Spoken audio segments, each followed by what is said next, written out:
Jadi secara hakikat yang namanya syariat, torekot, hakikat, makrifat yang utuh, yang sejati adalah gerak aktivitas dohir batin kita ini yang terkoneksi dengan sang sejati. Ini yang universal nih Bapak Ibu, yang tidak terkotak-kotak, terpetak-petak.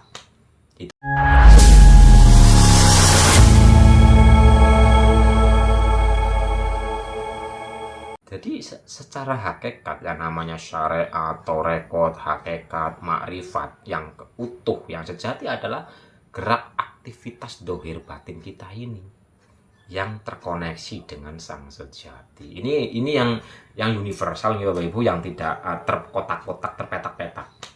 Itu terjadi setiap saat. Contoh syariat, bikin kopi.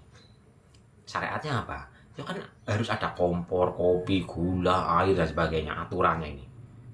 Ketika mau membuat kopi ya, apanya ini? Banyunya harus digodok dulu.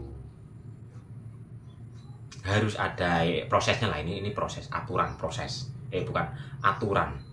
Kenyataannya harus ada wujud nyatanya, ini syariat. Torekotnya adalah waktu bergerak. Proses godok banyu, proses nuangkan kopi, proses nuangkan gula, ngaduk, dan sebagainya. Syariat. Torekot. Hakikatnya apa? Jadilah kopinya. Makrifatnya, ketemu rasanya waktu diseruput. Loh, kan terjadi setiap saat. Tetapi ini harus berkesadaran connect dengan siapa yang menggerakkan, siapa yang memisahkan, dan sebagainya. Jadi setiap saat Bapak Ibu.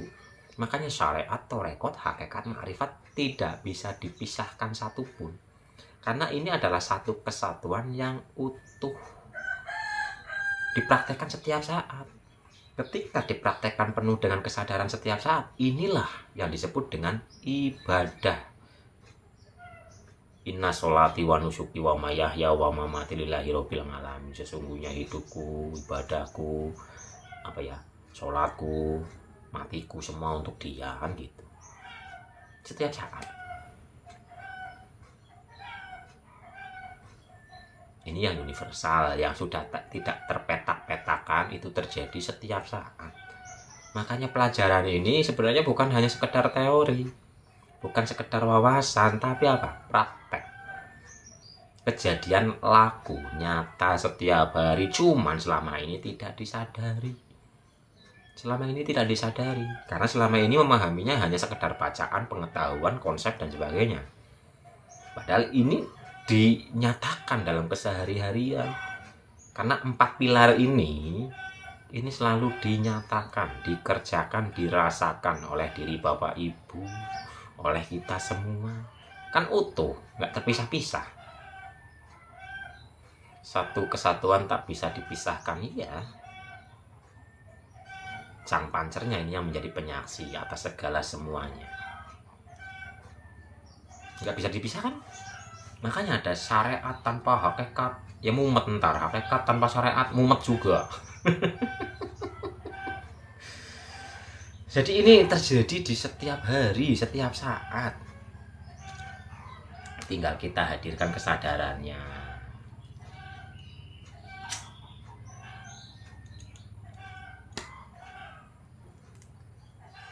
Ada syariatnya, ibarat ini yang universal yo, tanpa petak-petak. Syariatnya ada gelas, kopi, air, dan sebagainya. Tapi kalau nggak bertorekot, apakah kopi itu akan terjadi? Kan bertorekot, berjalan, bergerak, berproses. Baru hakikat jadi wujud kopinya. Sudah di gelas ini nih. Sudah di sini nih. Makrifatnya ketemu nih.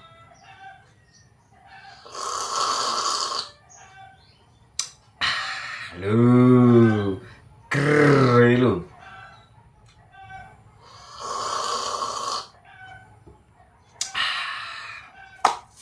terjadi nggak dalam kehidupan nyata kita ini? Konsep apa laku? Konsep atau praktek? Laku nyata, kejadian nyata.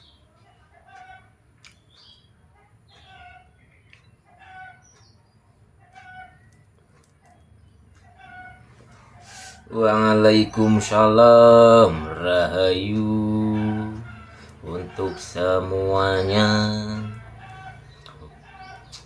Laku nyata. Makanya apa? Ngalamin, dialamin sendiri. Jadi ilmu makrifat itu wajib dialami sendiri. Mana mungkin kita bisa merasakan nikmatnya kopi kalau nggak nyeruput sendiri. Jadilah penikmat kopi, bukan pengoleksi kopi. Karena ada kan yang mengoleksi kopi dari berbagai negeri, tapi karena ini belum pernah mencicipi rasa kopinya, ya hanya menjadi pengoleksi kopi. Sedangkan nyatanya ya diseruput kopinya, oh iya ternyata pahit, oh iya ternyata manis gitu.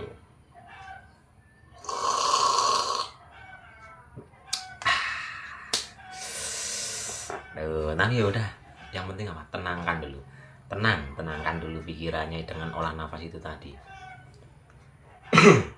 Dengan olah nafas,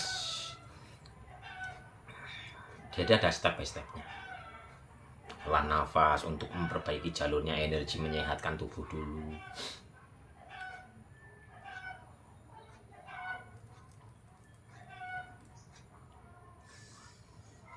Soalnya kalau tubuhnya itu kurang sehat, biasanya pikirannya itu ruwet, mikirin yang macam-macam. Karena ada sesuatu, ibarat nih, tubuh kita kan adalah sistem yang saling keterhubungan, ada keterhubungan, keterkoneksian. Ketika ada jalur kelistrikan satu yang mampet, ibaratnya sempurna nggak listriknya jalannya. Contoh TV saja, atau motor lah dah. Motor, ketika ada salah satu yang bermasalah, motornya jalannya kan ya kadang berebet, kadang bisa ngegas sendiri, kadang apalah gitu. Jadi servis dulu raganya lah, servis dulu motornya, dibedah dulu motornya, servis, perbaiki dulu. Ketika diperbaiki, nanti jalannya lancar.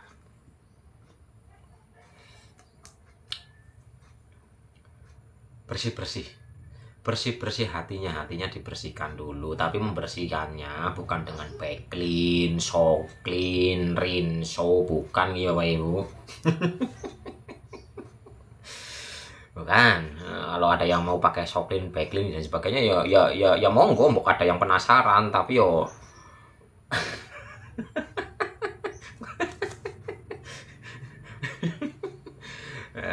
pembersihannya itu adalah dengan kesadaran, mengalirkan energi ilahi, mengembalikan diri kita kepadanya, penuh dengan kesadaran yang murni. Waalaikumsalam. Bisa dengan wiridan, bisa dengan sadar nafas, bisa dengan olah nafas, bisa dengan bahasa meditasi lah, tafakur lah, dan sebagainya.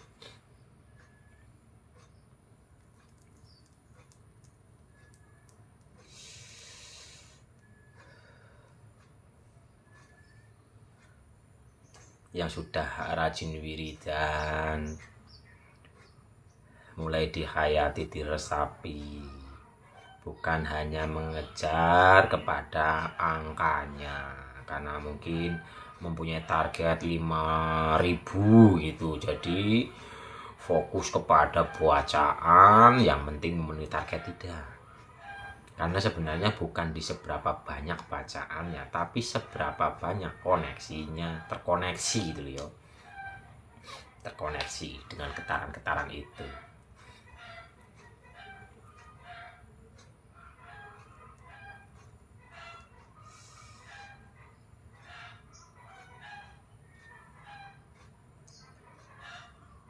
Kemarin aku praktek, badan gemeter, campur sedih, campur takut. Praktek apa?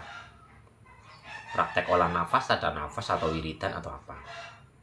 Ngudut apa termasuk olah nafas? Masih ya, karena pernafasan perut. Sebenarnya yang membuat tenang bukan rokoknya, tapi apa? Cara bernafasnya, pernafasan perut.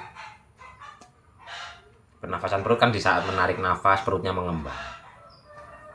Di saat mengeluarkan nafas, perut kempes. Sadar nafas, zikir sadar nafas, badan gemeter lah. Gemeternya itu kenapa gemeter? Kenapa bisa gemeter? Kadang-kadang nari-nari dan sebagainya, ini pelepasan pelepasan energi-energi selama ini tubuh kita itu kan tegang. Jadi ketika dilepas ada getaran. Kadang yang lebih ekstrim itu sampai teriak-teriak, kan ada nih pelepasan emosi sampai teriak-teriak ada. Terus kenapa sedih, kenapa takut? Energi rasa yang selama ini terpendam itu muncul ke permukaan, sedang dibersihkan. Waalaikumsalam, rahayu Pak Lulu, dan selamat bergabung untuk semuanya.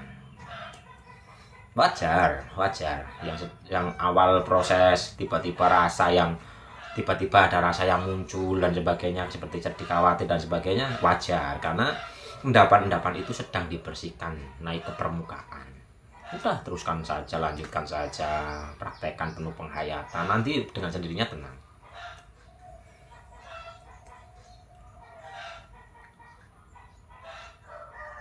Karena pada hakikatnya nanti udah nggak goyang-goyang lagi Bapak Ibu. Kalau yang sudah biasa itu udah enggak. Paling hanya merasakan kayak merinding, merasakan sejuk, yang intinya nanti hatinya tenang, damai, bahagia. Jadi proses sadar nafas, olah nafas, zikir nafas, meditasi itu bukan seberapa banyak sensasi, bukan seberapa banyak yang ditemui, bukan seberapa banyak yang yang dijumpai dalam alam bawah sadarnya, tapi seberapa tenang, seberapa rubah pikiran kita, rasa kita, kehidupan nyata kita. Dan pada akhirnya nanti kayak gini, udah kayak gini, tenang kok, nggak kayak gini lagi. Kita tenang dalam kesadaran.